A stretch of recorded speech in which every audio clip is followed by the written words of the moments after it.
Welcome to OBM Unscripted, where the systems get sassy, tech tantrums are tamed, and real talk rules the mic. We're your hosts. I'm Christy Beard, your go-to strategist and business coach. I'm Muneeba Brooks, your operations and tech whisperer. And I'm Layna May, the guru of systems and workflow magic. We're all accredited OBMs, and we have seen it all. If you've ever wanted to scream into a client brief, cry over Zapier, or Google, "Can I invoice for emotional labor?" you're in the right place. This is your space for behind-the-scenes stories, hot takes, and community vibes for OBMs, VAs, and online service bosses. Real talk, real answers. Unfiltered, Unscripted. Hey everyone, welcome to this week's episode of OBM Unscripted. This week we are talking about how each of us got started as an OBM. A lot of people are sometimes curious about what that looks like, and we wanted to talk about our each individual journeys, what led us to this point, how we ended up developing, and kind of what everything looks like right now. So I want to kick it off with Christy. What got you interested in the field of being an OBM? Oh my goodness. Where do I start? So I would say probably 2018, 2019, 2020, definitely in the 2020 range. I wanted to work from home because my whole season was about to be different. I had kids in college, one about to go to college.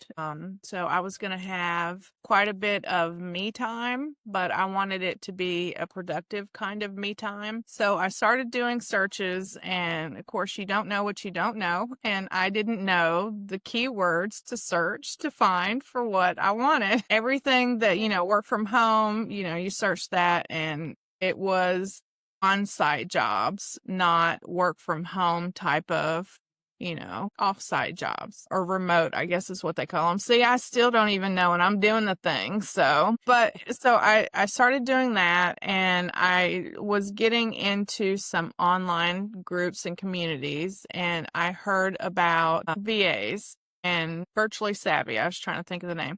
So I was like, okay, that sounds pretty cool. I'll do that. And so I did that. But about the time I was finished with that program, I heard about OBMs, and it's like, okay, that's a thing. Let's find out what this is. And so I did a little more digging, and I went through a course. And I think the thing that moved me to where I'm at now is I knew I wanted to do what I have been doing for so long.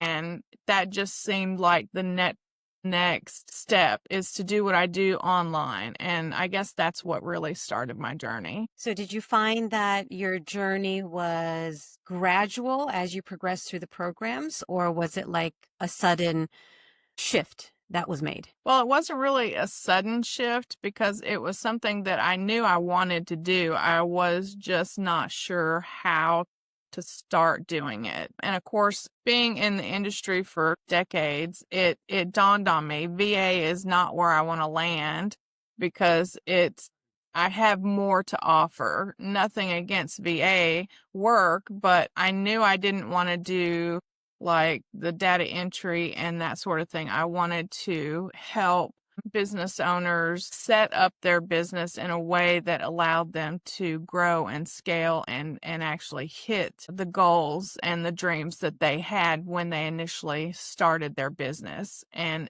I couldn't do that from a VA standpoint because the roles are different. And I knew I had more of a strategic element to add to that and to bring to the table. And so that just kind of progressed my journey to where I am now. And ironically, I coach VAs and OBMs, but I'm not doing any implementation as an OBM. I've moved into the coaching part of it. Layna, what about you? How did you get started? I was a very overworked operations manager who was working 50, 60-hour weeks, and my pay wasn't increasing. And I thought to myself, there's got to be a better way to do this because I love what I do. I don't want to burn out doing it. And I was at that point of burnout when I was like, okay, it's time to find something else. I went out of real estate altogether, which was a big step for me. I love real estate. And ironically, I'm still in real estate. Thank goodness. Like Christy, I started looking like work from home. What can I do? But I already knew I had the leadership skills versus just implementation skills. And I wanted a way to use those to work less and make more money. And that's how I got into the OBM world.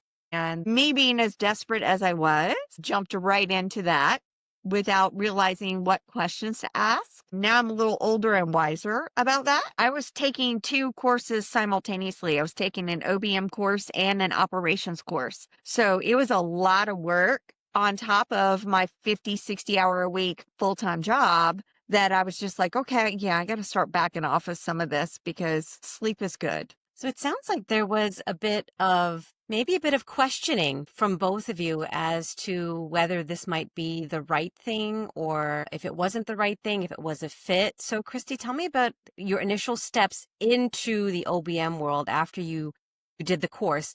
What did that look like for you? Was there anything that was surprising, anything that maybe you regretted? Well, it's funny. You hear the phrase, build it and they will come eventually. Yes, that might be true, right? But so you don't really think about all the hats that you're going to be wearing when you become an entrepreneur, a business owner, whatever you want to call it. And I think that was probably one of the things that I would have liked to have a little more information on, because I was going from in person to the online space, and it is different. It's different too. When you're like networking and talking to other people, it's different in the online space.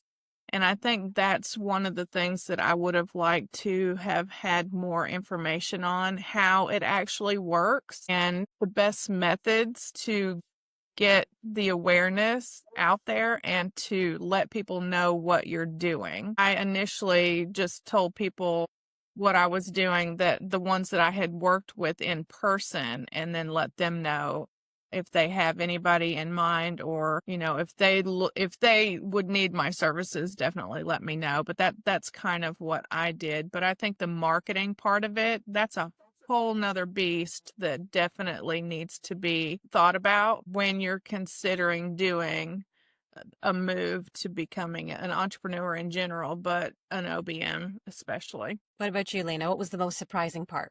Finding clients. I had a really good network, but trying to explain to them what an OBM was a bit of a challenge. And then I was finally able to say, okay, I did operations for several real estate agents. So now I'm in strategic operations for real estate agents. And that kind of clicked because I had to use the verbiage that my target market uses to understand what the role is. So online business manager didn't mean anything to them, but operations and strategic leadership, they know those words.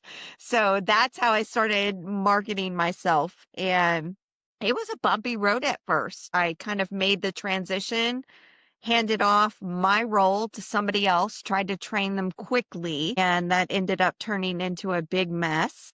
And in the meantime, I ended up with some smaller clients. And my original full-time boss came back and said, how much money do you want? Because we can't do this anymore. You need to come back. So I did go back, but I still maintained looking for other clients. So it was a lot about the money, but now I could put boundaries in place because she realized how much I did in the background that this person I replaced myself with had really no idea. So I came back for more money and more boundaries, which got stepped on a lot because I don't say no. It's my own fault. Let's actually talk about that. Let's talk about your first client as an actual OBM doing OBM work. So he was not a real estate agent. He really needed some help getting his business together. He had a VA who basically would not let go control of anything. And it got to the point where she would lock me out of his business when she'd figure out I was in there. So we took a break and he's like, let me deal with her and then I'll come back and get you. So he went through the process of letting her go, brought me in. I set up his systems. I was doing his day-to-day work. I got everything perfect. Then he let me hire someone who could fill the role for him and the systems already had in place. So that ended up being great for me. I worked maybe 10 hours a week. I got a full-time paycheck out of it, but it was already knowing the strategy that he needed in his business that got me that gig. So I call it gig. I know Christy's laughing, but it's not gig work, it's OBM work, but I call all work a gig. So that's just so y'all put it together. It's not gig work. It's just work. I So, realized that we didn't hear Muneeba's starting out journey. mm-hmm. Do tell. My starting out journey was quite messy, actually. So I've worked in HR and operations and office and been doing it since I was 16. The administrative type work. Worked in retail, but also in retail working in HR and operations and doing that for a good chunk of my life. I used to live in California, and that's actually where I had my daughter. But then 6 months later, we decided to uproot and come back to Canada. So we came to Canada, and right after she turned 1, COVID hit, and that was just great. So everything went remote, out of office, in office work didn't exist. So at the time, my daughter's father and I opened up a digital marketing business. It was like, doing digital marketing, SEO, all that kind of stuff. So I was doing that for quite a while. And then, life happens and, sometimes things change overnight, and then I found myself being a single parent all of a sudden,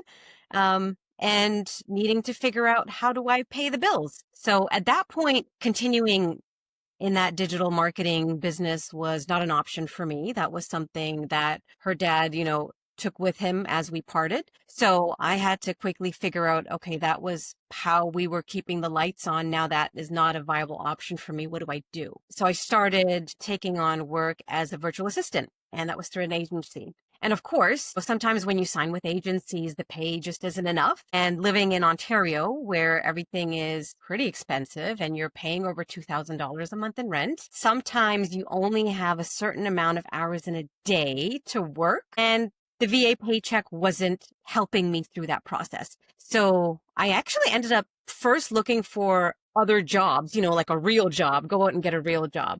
But I quickly ran into systemic roadblocks where there's no daycare. You have to be on a list. You have to have your name on for, in the middle of the summer for the next school year. And I ran into issues where it was like, well, we can watch your kid on Thursday afternoons. Is that fine? No, because I can't get a job and say, well, I can come in on Thursday afternoons because that's the only time my child has childcare.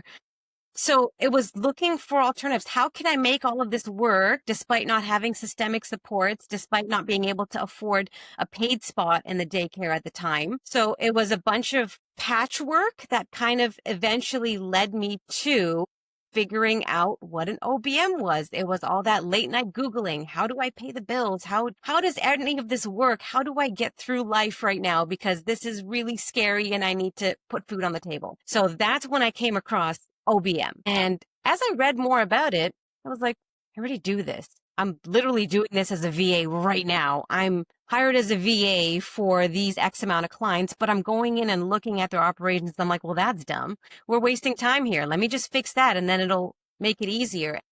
Everybody thought I was just a really, really good VA, but I was getting paid $18 an hour to do that. And of course, it wasn't paying the bills. So I ended up going through a course, which is where I met the two of you, which was, life-changing for me. I'm so glad that happened. But after that, that's kind of how I went into the OBM space, and the rest is history, I guess. We've been learning and growing from there. So that was my journey. But I do want to hop back. Christy, tell me about your first client. So I think this is what made it easy, because I just brought one of my main clients, my in-person clients, with me, and I just started, instead of going on site, I just brought it home. And so I handled everything on the back end, payroll, scheduling, employees, hiring, terminations, all of it, QuickBooks, a little bit of bookkeeping and newsletters, all the things. And so that was my first client. It was kind of easy, but I will say after that, when you get in the groove and you're wanting to add to it and it's like, oh, I got all this time on my hands, I could bring on a couple more clients. That is what does not happen overnight. And you have to, as an introvert, you have to put yourself out there and let people know what you're doing. And I don't do social media, so that made it a little harder, I think, to get the word out. But I still am primarily word of mouth. I prefer long-form content like blogging and newsletters and podcasting. So it does, when you do the long form, it takes a little bit longer, but in my opinion, it's worth it. So I want to talk about transferable skills that you had previously that you now use as an OBM, given your past experience. So what has been the most valuable skill that you had in your previous career that benefits you now as an OBM? I would have to say probably the ability to go in and look at how things are currently working and where the bottlenecks are, where things are that are slowing people down. It's like the 3,000-foot view, I guess is what people call it. But being able to go in and look and see at what they're currently doing and what's slowing them down, and being able to go in and help them to make the changes necessary to increase workflow and revenue and decrease confusion and chaos. What about you, Layna? Finance. Most real estate agents have no idea what their numbers are. They live commission to commission and they don't realize what to do with that money. So they're just like, okay, I just made $5,000 in commission. Now I can do X marketing and X VA and X this. And so that's how they think about their paychecks. Whereas because I've already built a business as a real estate agent, that was important to me, learning that skill. So I could have stable income every single month, like understanding if real estate sales are low November and December, do I have enough money tucked away to cover paying my VA, paying my transaction coordinator? How many accounts do you need to have? What do you do with those accounts? It took me a long time to realize that is my zone of genius, because real estate agents, they don't know how to do it. And if they do know how to do it, they don't want to do it. And that's really where I can raise my hand and say, let me take a look at your finances. That's my core offer now in my OBM business is finance. It's been really good for me. What about you? I think for me, it was maybe all the soft skills I picked up along the way, because when you're in HR, you learn about team building, you learn about interacting with other people and helping them through that process. When you're in operations, you're looking at the system as a whole and every single department and what functions where and how everything works together. You start looking at P&L statements. You're really trying to figure out how to increase the revenue and what you need to change in the business to make sure that shows on the P&L statement. Working as an EA as well, it's like a lot of EAs have their hands in everything. They're fully connected. They're probably the most fully connected person in the business. But you don't realize that insight gives you so much, in a way, power over what happens in the business itself. And then you know what to look for because you've already seen all these moving pieces. So stitch them all together. And I think all of those things really has helped me become the OBM I am today. So there's a lot of transferable skills, I think, in any career that you can just pick up and bring into this particular profession. I hate to stop the conversation there, but thank you all so much for listening. We will resume this episode next week in part 2. And we will see you all later. Bye.